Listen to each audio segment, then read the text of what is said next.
Cette maison est considérée comme étant la plus hantée des États-Unis, car elle était des lieux de nombreuses tragédies. Le premier, en 1871, une femme surprend son mari en train de la tromper. Pour se venger, elle poignarde celle-ci et décapite la servante. 3 ans plus tard, le docteur Adolf C. Brunner éménage de cette maison. Ces nombreuses expériences finissent par déclencher une exception.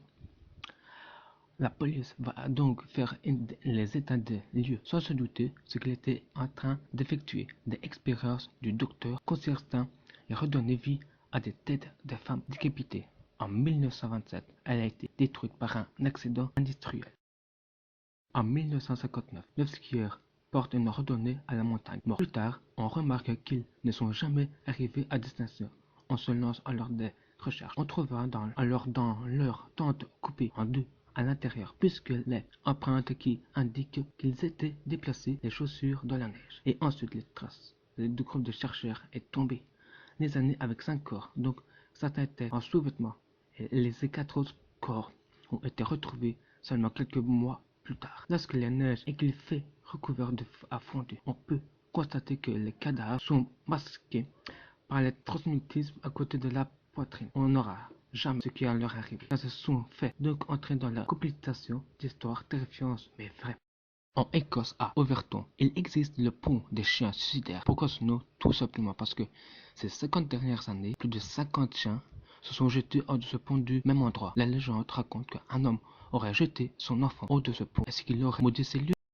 On dirait une histoire toute droite de sortie d'un roman d'épouvante. Le train aux fantômes habitués des vrais cadavres. L'histoire du parc d'attractions de Nuke Piquet à Los Beach en Californie. C'est pas de vrai. Si les gamins d'université de studio n'avaient pas fouillé des personnes, on ne s'en serait jamais rendu compte.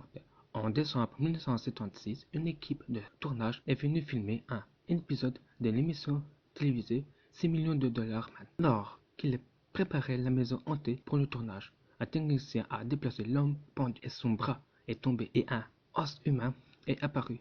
Il s'avère que c'est le cadavre de celui qui a été criminel Elmer MC Kurdi. Il avait cambriolé un train et a volé 46 dollars et 2 bouteilles de whisky en 1911.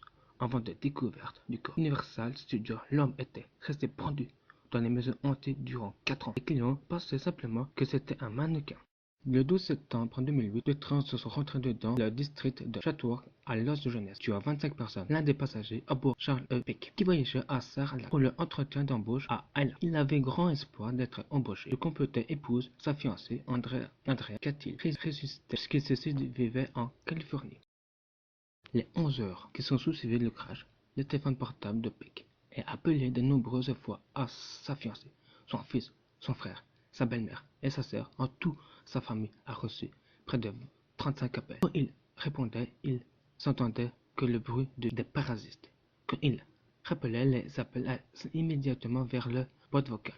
La famille est restée optimiste. Ils pensaient que Charles avait été vivant. Dans le décembre, il essayait de les joindre. Quand l'équipe de recherche a tracé le signal de son téléphone, ils se sont découverts que son corps dans des premières voitures, là où il avait eu le plus de blessés et les des victimes, se sont conclus qu'après un examen logistique, il était mort sur le coup et qu'il n'avait jamais pu passer ses appels. Ce qui est le plus bizarre, c'est qu'on n'a jamais découvert le téléphone.